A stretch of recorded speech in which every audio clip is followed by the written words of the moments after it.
Olá, bem-vindos a mais uma conversa com o especialista. Estamos hoje aqui com a doutora Camila Leite, que é médica endocrinologista, membro da Sociedade Brasileira de Endocrinologia e Metabologia, com pós-graduação em Nutrologia e em Sexualidade Humana.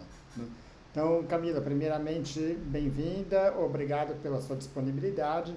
E a ideia é a gente estar discutindo aqui a respeito da alimentação após uma cirurgia bariátrica. Então, primeiramente, bem-vindo e obrigado mais uma vez aqui. Obrigada, João, pelo convite, agradeço a oportunidade. Vamos lá. Ótimo. Quando a gente fala na alimentação após a cirurgia bariátrica, a gente está falando aí primeiro em questões de aceitação, sintomas gastrointestinais. Existem vários aspectos que contribuem, que impactam nesta alimentação. E acho que é importante entender isso, tanto para aqueles que vão ser submetidos a uma cirurgia bariátrica, como para aqueles que já fizeram e que precisam de fato entender que a alimentação é a parte fundamental para chegar nos resultados obtidos, né? A primeira coisa que eu queria saber de você, assim, quando você faz uma cirurgia bariátrica, você tem basicamente três tipos de procedimentos. Aqueles que diminuem o volume, a capacidade de armazenamento de alimento no estômago, os que agem de uma forma desabsortivas, ou seja, que diminuem a absorção dos nutrientes que você ingere, e os procedimentos mistos, né? Então, obviamente que cada um dos procedimentos vai agir de uma forma e vai ter uma abordagem diferente no pós em relação à alimentação, né? Quais são os sintomas gastrointestinais mais comuns nesses pacientes, dependendo do tipo de procedimento? É muito importante lembrar que, embora tenha esses três tipos de procedimento, a técnica que é somente desabsortiva, ela praticamente não é mais utilizada, Exato. né? O paciente evoluiu com uma desnutrição muito severa. Então, hoje em dia, a gente tem basicamente as técnicas que são mistas e a técnica só de redução de estômago, que é a técnica de sleeve, cirurgia de sleeve, e o Y de Ru, né, que é a técnica mais clássica aí, que é do bypass, que é mista. O que a gente percebe muitas vezes é, primeira coisa importante, o paciente vai ter sintomas se ele não seguir a orientação do pós-operatório, tá? Então, a gente sabe que no pós-operatório temos toda uma sequência, né, de volume de dieta líquida, dieta pastosa, para depois evoluir para dieta sólida.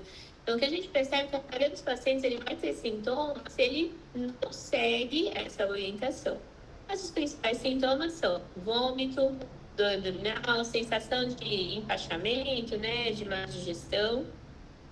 E o paciente pode ter queimação, pode ter aquela famosa azia, evitações, pode acontecer uma diminuição do número de evacuações, mas isso é um paciente fica assustado, que ele não consegue evacuar, um pouco é conta dele estar comendo menos. Mas a gente também tem que observar que às vezes ele pode evoluir com algumas obstruções. Mas os principais sintomas são mais a parte gástrica mesmo, sensação de empachamento, náusea, vômito e essa queimação. Ótimo. E na hora de fazer um plano alimentar, então, a ideia é que você vá entender esses sintomas e cada paciente, dependendo da queixa dele, vai ter um ajuste alimentar, talvez não só do alimento, mas também de como que é preparado os alimentos para poder evitar esse tipo de sintomas. A gente tem que entender que é uma cirurgia, então tem um processo de cicatrização, de recuperação interna.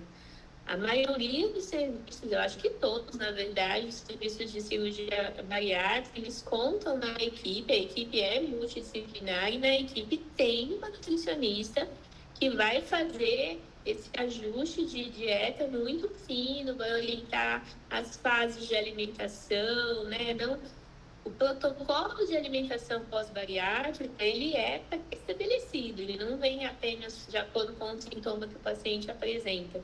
Ele precisa seguir uma sequência para evitar de ter aqueles sintomas. Então, se ele passou pela fase de alimentação líquida, pastosa, foi para sólida, beleza. Agora, se ele, depois de ter feito o protocolo certinho, tem algum sintoma específico, aí é importante a gente avaliar.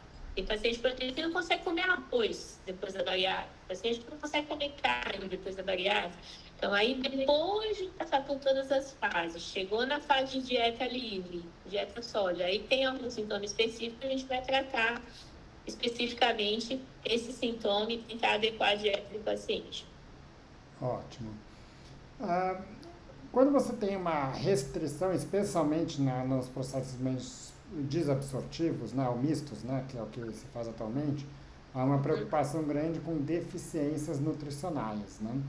Quais são as deficiências mais comuns após uma cirurgia bariátrica? O que a gente percebe é que nas cirurgias mistas, né, a gente tem uma retirada, principalmente ali do fundo do estômago, do fundo gástrico, que é uma área bastante interessante de absorção de vitamina B12, né? Então, deficiência de B12 é algo que acontece, assim, não tem jeito. A não ser que o paciente faça a cirurgia de sleeve, que é só a retirada de um pedaço de estômago e mantenha ali um pedacinho do fundo gástrico, isso não acontece. Mas na maioria dos casos, deficiência de B12 é algo importante. Primeiro, por conta da cirurgia, e segundo, porque ele vai comer menos carne, ele vai comer menos ovo no primeiro momento, menos leite, são alimentos gordurosos, que a digestão é um pouco mais dificultada, então ele acaba comendo menos desses alimentos. Então, essa deficiência de B12 é uma deficiência bastante prevalente. A deficiência de ferro, bastante prevalente também em pacientes bariátricos, né? Então, inclusive cursando com processos de anemia. Então, a gente às vezes precisa entrar, inclusive, com reposição de ferro via endovenosa, tá? A gente pode ter também deficiência de vitamina D.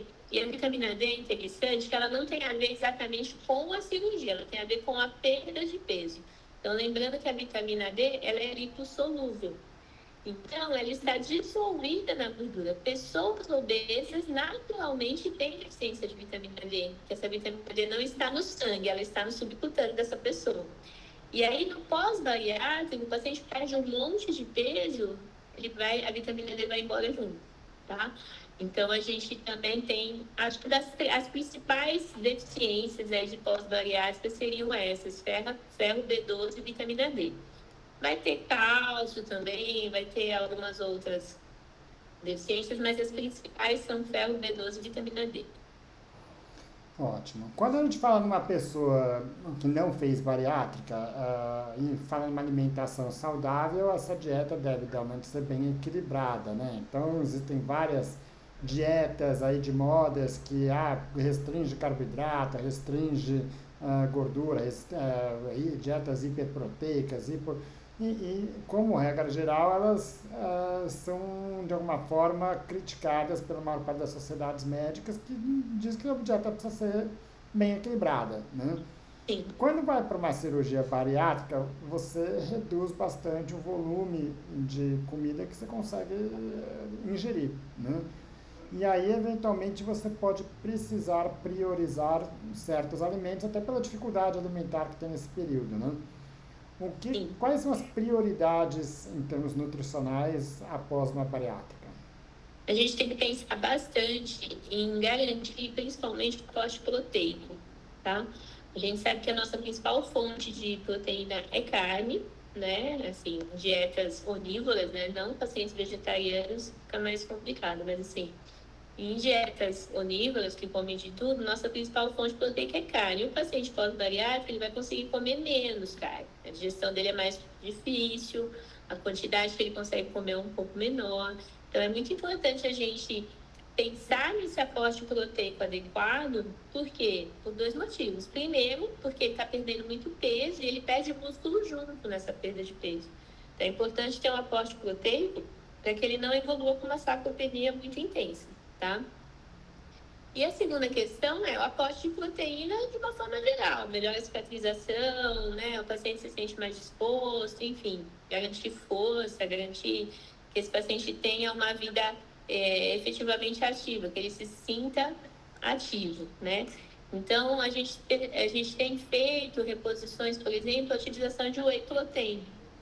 para pacientes pós-bariátrica, numa tentativa de suplementar o aporte aí de aminoácidos, pensando em proteína para esse paciente. Ótimo, mas em relação à proteína ainda, quer dizer, antes da gente falar em suplementação de proteína, a gente tenta melhorar a aceitação da proteína, vamos dizer, alimentar, né? Sim. E uma das dificuldades que tem com a proteína pós-bariátrica é porque a proteína, ela gera mais empachamento, é um alimento de mais difícil de digestão. Ela é mais fibrosa, é mais difícil a digestão. Exato, né? E aí essas pessoas, elas se sentem mais empachadas, que já é um sintoma comum no bariátrico, ele vai sentir mais ainda, né? E acaba tendo uma certa aversão aí para a alimentação com proteína. O que é possível fazer para melhorar essa aceitação? A gente pode tentar orientar o paciente primeiro um preparo diferenciado, né? Então, eu posso fazer uma carne cozida, desfiadinha, tipo uma comidinha de bebê ali, para que ele consiga absorver mais facilmente do que um bife, uma carne assada, né? Um lagarto assado, vai ser mais difícil de digerir. Então, orientação de preparo é importante para que ele consiga se alimentar de uma forma um pouco mais adequada. E a gente pode tentar utilizar outras fontes de proteína, que não só a carne, né? Então, a gente pode aumentar o aporte, por exemplo, com leguminosas, né? Ficar atento só com gases, mas a gente pode introduzir soja, a gente pode introduzir grão de bico, a gente pode introduzir outros alimentos que vão garantir um aporte proteico. O ovo é uma opção também, fazer um ovinho mexido, um omelete, acaba tendo uma digestibilidade maior do que um pedaço de carne. E eu consigo oferecer um aporte proteico para esse paciente. Depois, no segundo momento, a gente pensa em suplementação. Tá, bom, e aí quando você vai pensar em suplementação, é basicamente quando você não está tendo uma oferta suficiente com a alimentação regular, o que no caso da proteína pós-bariátrica é uma situação muito comum, não sei se é regra, mas é uma situação que... Bastante comum, e principalmente quando o paciente opta, tem bastante paciente que resolve treinar muito. Então, além da absorção estar diminuída pela própria cirurgia, a necessidade dele aumenta, porque ele vai para a academia e começa a treinar bastante.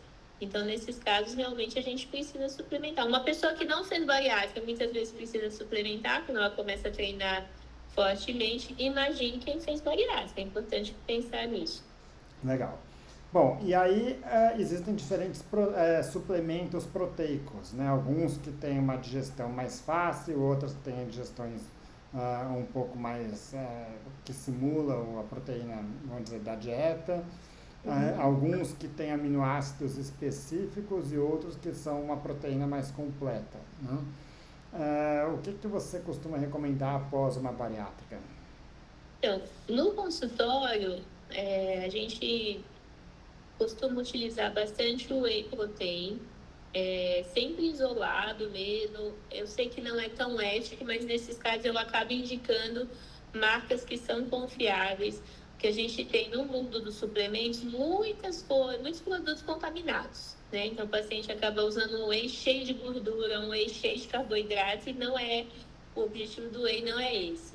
A gente utiliza creatina também para esses pacientes, tá? A albumina é algo que a gente não costuma prescrever, porque dá muito gases, dá muita intolerância intestinal. Esses pacientes não é legal a albumina, assim, é bem complicado. E a sensação de empachamento é pior ainda. Só em casos muito, assim, que está muito desnutrido mesmo, mas a gente prefere não utilizar. Isso é o que eu tenho de experiência no consultório, tá? Ótimo. Em relação ao carboidrato, né? Carboidrato muitas vezes é visto como o vilão aí da obesidade. De fato, muitas das pessoas que têm um ganho de peso estão associadas ao excesso de consumo de carboidrato, principalmente aqueles presentes em produtos industrializados que são mais facilmente digeridos, que não vão dar saciedade e outras questões nesse sentido. Mas, por outro lado, o carboidrato é a principal fonte energética dos pacientes. Se você não tiver carboidrato, você vai usar proteína para fazer energia, não para fazer músculo, não para se recuperar, né? Sim. Como é que você controla a dieta no sentido do carboidrato após uma bariátrica? Uma coisa interessante que isso é algo que a gente orienta antes da cirurgia mesmo. Evitar o uso de carboidrato simples, que é aquele pão, bolacha, biscoito, é aquele carboidrato que vai ser digerido muito rapidamente e que, lembrando que a gente tem o risco de dumping, né? Que aquele paciente obeso, ele já tem uma resistência à ação da insulina, ele já tem níveis de insulina muito altos, mesmo emagrecendo, muitas vezes fica aí um pâncreas hiperplásico, produzindo insulina em excesso. Então, a gente orienta sempre o paciente a utilizar carboidratos, evitar carboidratos simples. Biscoito, bolacha, pão, macarrão, em excesso. Uma coisa que eu oriento os pacientes, vamos utilizar carboidrato complexo. O que é isso? Por exemplo, eu posso utilizar alimentos integrais em menor quantidade. Eu posso comer fruta, mas eu acrescento alguma fibra. Eu brinco para eles entenderem que, assim, quando eu ponho uma aveia, por exemplo, uma linhaça, uma granola sem açúcar numa fruta, eu dou uma forrada nesse intestino e aí a absorção desse carboidrato ela vai ser mais lenta. Então, eu consigo não ficar com fome muito rápido e eu acabo diminuindo o índice glicêmico desse alimento. Eu acabo diminuindo a produção, o pico de insulina que esse paciente vai apresentar. Então, eu garanto o aporte calórico, mas evitando excessos, principalmente de produção de insulina, que aí causaria o dumping, né, que é a hipoglicemia reflexa, diminuindo, inclusive a sensação de querer comer toda hora, né, que o carboidrato ele mata a sua fome muito rápido, passou uma hora você está com fome de novo. Então a gente sempre orienta comer junto com a proteína para aumentar a saciedade e sempre preferir carboidratos complexos. Ótimo. Bom, e aí acho que eu preciso lembrar mais uma vez, quer dizer, das limitações nutricionais. Muitas vezes o paciente tem que fazer escolhas, né? Ele não consegue comer em um volume maior. E aí Sim. tem algum problema, vamos dizer, você priorizar a proteína em detrimento do carboidrato, por exemplo, se você não está conseguindo ter uma alimentação com volume maior, alguma coisa assim, ou não, de fato o carboidrato precisa estar presente ali numa dieta O integral. carboidrato ele tem que existir, pelo menos minimamente, nem que seja no leguminho ali, alguma coisa. Lembrando que o nosso cérebro não funciona, ele não pega energia de gordura nem de proteína, ele vai funcionar com energia que vem de carboidrato. Então, aquele paciente, por exemplo, pacientes que fazem dieta é, sem nenhum tipo, sem nada de glúten, as low carb da vida, eles começam a ter muita cefaleia, por exemplo, muita dor de cabeça, alteração de memória, né? Então, assim, o carboidrato ele precisa existir, mas a gente tem que tentar optar por carboidratos de Melhor qualidade. melhor qualidade. Não é só, eu brinco que assim, ó, é descascar mais e desembrulhar menos, entendeu? Ótimo. Bom, do que a gente discutiu até aqui, acho que a preocupação com a proteína que talvez seja a preocupação maior, né? Sim. E em termos de deficiência de micronutrientes, o cálcio, a vitamina B12 e o ferro, né? Ah, você costuma suplementar isso de uma forma, vamos dizer, como via de regra nos pacientes com bariátrica ou tem paciente com bariátrica que talvez não precise disso? Normalmente, quem faz a cirurgia com apenas redução de estômago, que é a técnica de sleeve, muitas vezes eles não precisam de todas as reposições, porque não mexe na absorção de nutrientes, ele só vai comer menos. É bem uma cirurgia de restrição de volume mesmo. Agora, quem faz o bypass, que é a cirurgia mista, né, restritiva e desabsortiva, ele vai precisar. Então, como que funciona normalmente? O uso de um polivitamínico completo, aí, de A a Z, vamos dizer assim, os pacientes acabam utilizando. Na maioria das vezes, eles sempre vão utilizar esses polivitamínicos. Só que em alguns momentos específicos, vale a pena uma suplementação extra com ferro, vitamina D, vitamina B12, entendeu? Porque muitas vezes os principais micronutrientes que o paciente pede, a quantidade que tem nos polivitamínicos gerais não é suficiente. Então, eu preciso fazer suplementações específicas. Então, normalmente, o que a gente faz? A orientação no primeiro ano de bariátrica, que esse paciente venha com 1 mês, com 3 meses, com 6 meses e com 1 ano ao consultório, né? No primeiro ano ele faz isso certinho. Depois, dá para ele passar aí a cada 4 ou a cada 6 meses. E é interessante que o paciente percebe. Eu falo, doutor, eu tô esquecendo muitas coisas, minha perna tá meio fraca, aí vai lá, a dose B12 tá baixa. Então, ele mesmo consegue identificar o que é que está acontecendo. Ah, eu tô muito cansado, tô com falta de ar de subir a escada, meu cabelo tá caindo, vai ver, o ferro tá baixo, entendeu? Então, isso é algo que a gente fica muito atento. E lembrando que as mulheres pós-bariátrica, principalmente no controle de ferro, de perda de ferro e anemia, a gente tem que se preocupar bastante com a contracepção dessas mulheres, assim, a utilização de contraceptivos, e principalmente para que elas não sangrem, né? Então a gente utiliza injeções mensais ou trimestrais, ou coloca um DIU aí à base de hormônio, para que essas mulheres, para que essas pacientes não sangrem. Além delas, de garantir que elas não engravidem no pós-operatório imediato, que isso é muito risco, tanto para ela quanto para o bebê, mas a gente também garante que elas não sangrem, que é algo que a gente precisa se preocupar com os pacientes homens pós-bariátricos. Ótimo. Quando, já que você entrou nesse assunto, né? Então, quando a gente fala em gestação pós-bariátrica, o período inicial, né, após a cirurgia, é um período em que há uma preocupação maior, e acho que a preocupação maior por dois motivos. Primeiro, porque a fertilidade aumenta, né, muitas vezes, com a bariátrica, então pessoas que às vezes, não tinha, nunca, já tentei, não consegui, de repente vai conseguir. E mais do que isso, é um período de perda intensa, né? Então, onde catabolismo e onde isso não vai combinar bem com uma gestação, ou seja, o risco é muito alto. Quando você Sim. pega num período já de um pós-operatório mais tardio, a cirurgia bariátrica ela tem um risco ainda maior do que uma pessoa que não teve bariátrica, mas é um risco menor do que uma pessoa obesa para a gestação, né?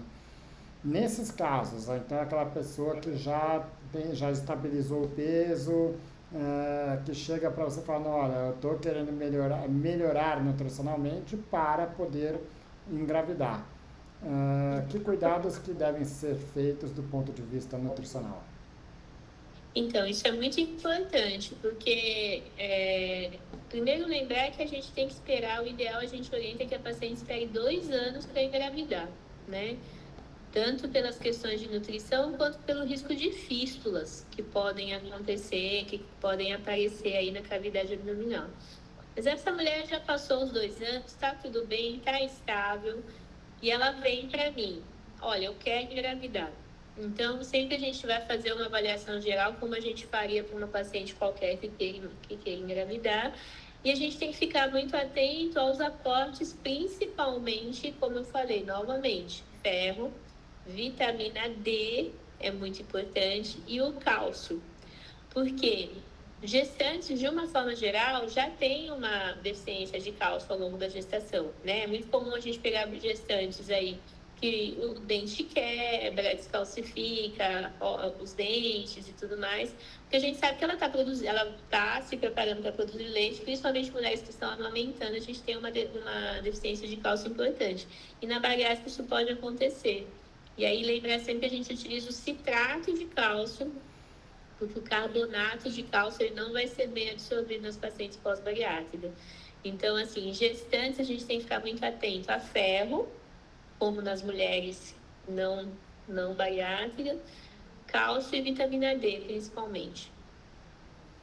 Ótimo. Bom, então acho que deu para seguir bem, quer dizer, as principais deficiências, os cuidados que precisam ter, mas com a reposição isso tende a evoluir bem, né? Os principais nutrientes que precisam ser repostos já foi discutido, acho que deu para seguir bem aí com a compreensão geral de como que funcionará a alimentação após uma bariátrica, né?